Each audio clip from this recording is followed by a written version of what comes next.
Dear friends, మహాభారతాన్ని తెలుగులోకి అనువదించినటువంటి కవిత్రయము నన్నయ్య తిక్కన ఎర్రనలలో తిక్కన రెండవవాడు. ఈ తిక్కన భారతంలో విదుర నీతి గురించి ఒక పద్యం చెప్పుకుందాం. ఈ విదురుడు ధృతరాష్ట్రుడికి నీతి వాక్యాలు చెబుతూ ఉంటాడు.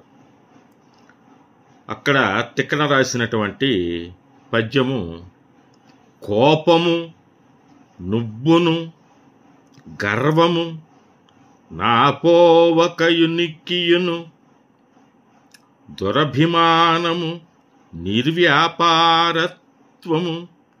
ననునివి కాపురుష గుణంబులండ్రు కౌరవనాథ.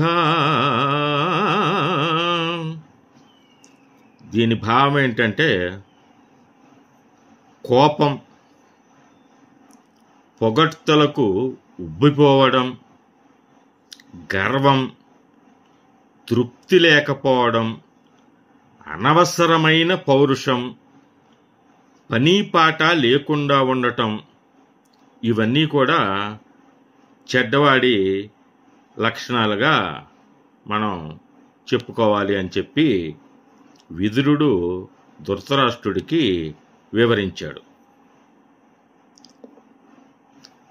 ఈ వీడియో కనుక నచ్చినట్టయితే లైక్ చేసి సబ్స్క్రైబ్ చేయవలసిందిగా కోరుకుంటున్నాను.